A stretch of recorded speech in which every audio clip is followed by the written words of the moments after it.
I am a female, and I was 23 at the time of this story. These events took place in 2010, and I finally thought it was time to share the story of the horrifying events I went through with the demon in the basement. At the time, I had been on the lookout for a new place to live, as my roommate had a cat, and I could no longer deal with my allergies. When I moved in with her, I was living in a dingy motel room, so having a roommate in a proper house was a serious upgrade. I thought the cat wouldn't be too much of an issue, but it was not to be. Being an animal lover, I could never even think about suggesting to someone to get rid of a beloved pet, so I opted to move out instead. I had been searching for a new place for a couple of weeks when I came across an ad on Craigslist. The ad described a room for rent on a waterfront property. It was surprisingly affordable, and I was very intrigued. There were no photos on the ad, but the address was pretty close by. So I took a drive over to the place to take a look, and the property was beautiful.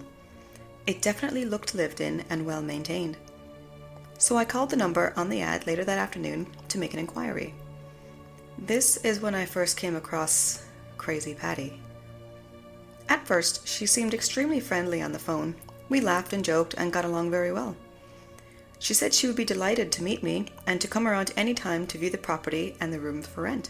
So I made an appointment for the next day. I pulled up in the driveway and was greeted by Patty waving warmly at me from the front porch. She was a middle-aged woman, in her 40s maybe. She had a kind of hippie-ish clothing style. She wore thick glasses and had long, frizzy brown hair. She was shorter than me by a couple of inches, and she spoke in a kind of nasally baby voice. Now, before I continue, I would like to give a little background on the women in my family. We are all gifted in the spiritual realm. The gift can be traced back to my great-great-grandmother who could read tea leaves. She was extremely gifted and did readings for her entire life, until one day when she finished her tea and read her son's death. Needless to say, she never read tea leaves again. Since then, the women on my mother's side have inherited some kind of special gift, whether it's clairvoyance, clairsentience, or something of that nature. Funnily enough, no one since my great-great-grandmother has had the ability to read tea leaves. I was lucky, or unlucky enough, to be a clairvoyant, meaning I can see, hear, and even smell things from the spirit world. These things happen very rarely to me, and at this point I just considered my abilities a bit of an annoying quirk, and had not yet accepted them as part of who I am. Even though I was aware of my gifts and the spirit world, I was still a very skeptical person, and I always tried, and even wanted, to find rational explanations for things before I came to any conclusions about any kind of spiritual activity. Before these events, I had never experienced any kind of malevolent or demonic being. Since my phone conversation with Patty had gone so well, I was expecting us to get along just as well in real life. As I walked up the stairs of the porch to shake her hand, I immediately noticed her eyes. I can't fully explain how they looked, only that they were off. She said how nice it was to meet me and shook my hand. I immediately got icy chills down my spine. I managed to smile and said that it was great to meet her too. She took me inside, and to be fair, the house was beautiful. It had a massive living room with huge skylights, and there were lush plants everywhere. The kitchen was ultra-modern and sparkling clean. There was also a huge 2-story deck out back, fully kitted out with furniture, a bar, and even a fire pit. The deck opened out to a private beach on a lake. I immediately fell in love with the house. Patty took me downstairs to the finished basement, where the room for rent was.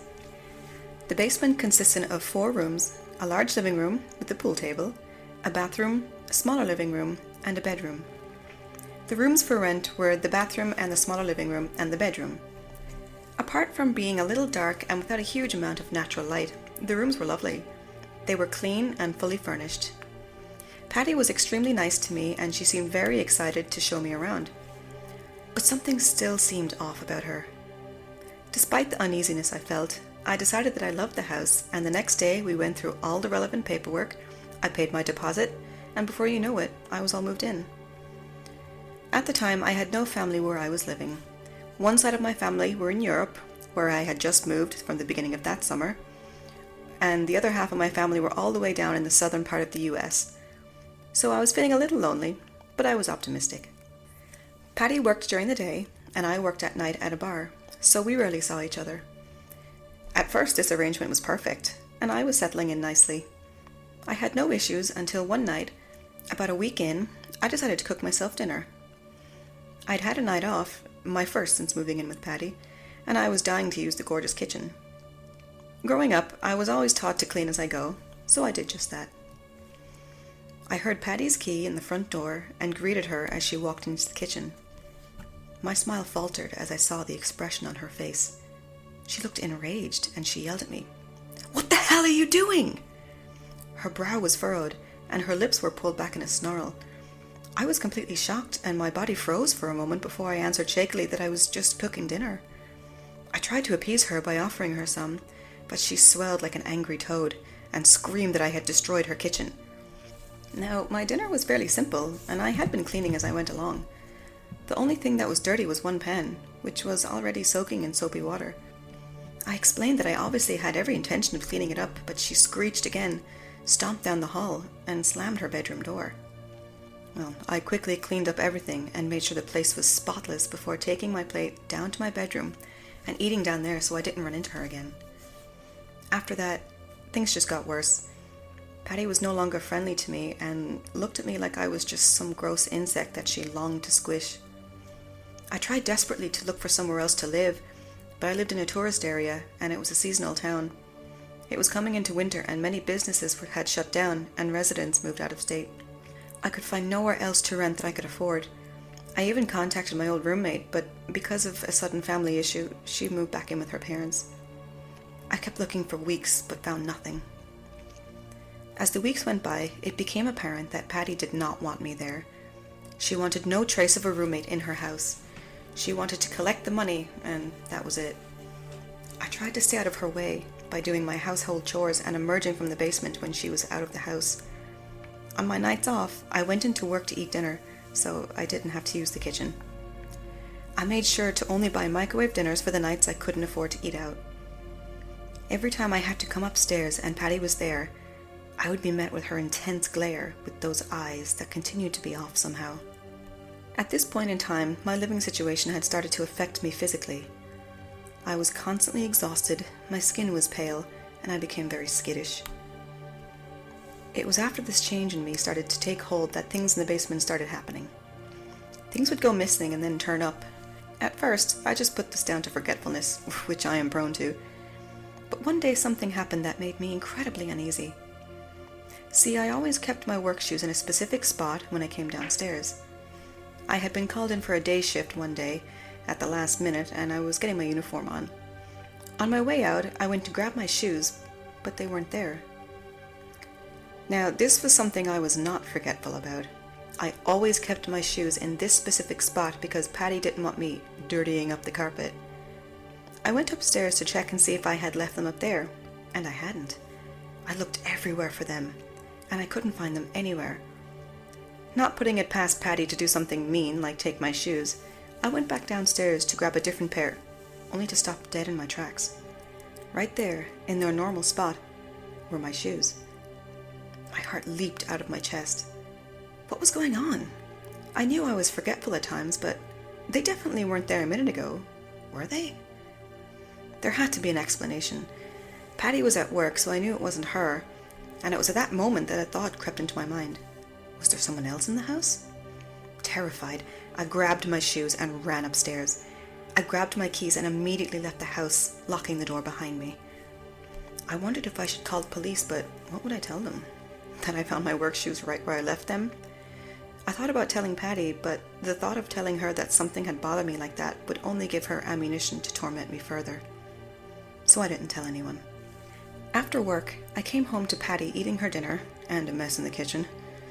Luckily, I had the foresight to grab some food to go from the bar, so I crept in as quietly as possible and just went downstairs to eat, as I always did. I turned on the light in my room, and for a split second I thought I had seen a dark figure in the far corner of the room. I did a double take, my heart pounding. I had to be going nuts. The stress of this place was starting to make me hallucinate. Satisfied, but a little uneasy with my explanation, I turned on my TV and began to eat my dinner. As I ate, I was still convinced I saw flutters of movement coming from that corner of the room, just out of my sight. But every time I looked, nothing. This mysterious figure would start making regular appearances out of the corner of my eye, but again when I tried looking, there'd be nothing there. I thought I was losing my mind, and I became even more withdrawn. It was after a few months of this happening that the dream started. I would be having a perfectly normal dream, then all of a sudden, I would have the feeling of being strangled by a faceless man. I would be fighting him off, and I would always wake myself up by screaming. I would wake up sweating, and my heart would be pounding. The worst part was, my throat would be sore, and I never knew if I had really had been screaming or not. I would like to think that if I was, Patty would run down, but that was unlikely. I would start out having these dreams about once or twice a month. Then as it came closer to the fall of the following year, they started happening more regularly. Once a week, twice a week, every other day. I was feeling completely broken down mentally, emotionally, and physically. I was a shell of my former self. At this point, you are probably wondering why I stayed at Crazy Patty's house for as long as I did. Well, for those of you who have never experienced emotional and mental abuse, consider yourself lucky. It's extremely powerful. Patty used a variety of techniques, including manipulation, intimidation, and gaslighting, to ensure I stayed where I was. She hated me there, but she wanted the money. She literally had me convinced that I wouldn't find anywhere else as nice as her place for the price I was paying, and that no one would put up with me anyway. Up until this point, I had not considered my unsettling experiences at Patty's to be demonic. I had put them down to a side effect of being so stressed and beaten down. Until one night. As usual, I had eaten my dinner out of a to-go box in my bedroom. I was sitting on my bed with my computer in my lap. I had only just discovered the wonders of YouTube at the time, and I had been watching some funny videos, when all of a sudden, I couldn't take a breath. I felt like my chest was being constricted by an invisible grip. I went to move my hands up to my throat to check for a swelling or something, but I couldn't move my arms. I was completely paralyzed. It was then that I finally saw the figure in the corner. Its face was covered with a hood, but it lifted its head just enough for me to catch a glimpse of its face. Its eyes were huge and bulbous, much like the milky, pupilless eyes of an angler fish. It had no other features except for those eyes, and that smile. That toothy smile, full of uneven and rotten teeth. A smile that extended beyond the boundaries of its face. Think of Fred from that seriously creepy episode of Courage the Cowardly Dog. My heart stopped, and as soon as I saw the figure full on, it disappeared. I finally understood what was happening. I was being attacked. Somehow I fought the pressure and it subsided. This ordeal couldn't have lasted for longer than 10 seconds or so, but it felt like so much longer. I was finally able to draw a breath, and I lay on my bed panting as if I had just been drowning. I immediately jumped up and dug into my junk drawer. I found a few white candles, some sage, and a few crystals. I lit the white candles for protection, I lit the sage to purify the room, and I kept my crystals in my hand. Needless to say, I didn't sleep much that night. After this incident, I continued to keep sage lighting at all times when I was awake in the room, and things settled down for a while. It wasn't until Halloween night that the crescendo of my experience peaked. Cliché, I know, but think about it. It was, and still is, believed that the veil to the spirit world is at its thinnest on All Hallows Eve, making it easier for spirits to enter our world. I had been working that night and had gotten home around 1 a.m. Exhausted, I fell right to sleep only to get that strangling sensation some hours later. But this time, it felt different. This time, it felt more real. In my dream, the entity that was attacking me had grabbed me by the throat. In the past, I had not seen its face while it was doing this, but this time, I finally got a full-on view of its face. I could see the cracks on its rotten teeth. I could see the pale blood vessels in its grotesque eyes, and I could smell its rotten breath. I felt a scream coming, but I couldn't get it out. In my dream, I fought and fought, desperately trying to escape its grasp. It picked me up by my throat and slammed me into the wall behind me. I kept fighting it with all my might until I finally woke up. I was sweating and panting, and tears were streaming down my face. I looked at the clock. It was only 3 a.m. But as soon as I looked at the clock, my blood froze in my veins. Not because it was 3 a.m., the traditional witching hour, but it was then I realized that I was not laying in my bed. I was sitting up against the wall. I leaped out of bed and ran to the bathroom, afraid I was going to be sick. Luckily, my stomach held and I ended up splashing some cold water in my face. Then I caught a glimpse of myself in the mirror and I had to stifle a scream. My neck was bruised and scratched, like I had been strangled. Without even thinking about how late it was, I called my boss in absolute hysterics. The bar I worked at was attached to a hotel, and I pleaded with him to let me sleep in one of the rooms that night. He did, and I decided right then and there that I'd be moving out of Crazy Patty's house. I arrived back the next day to pack up what few belongings I had. After I had everything all packed up, I noticed her bedroom door was open. This was highly unusual, as she always kept it locked when she wasn't there.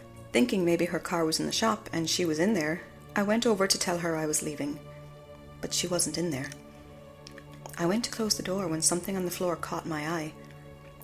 Normally it's out of character for me to snoop in someone else's room, but something in my gut just told me to check out what had caught my eye. On the floor was a planchette that had been broken in half, with the glass shattered all over the floor.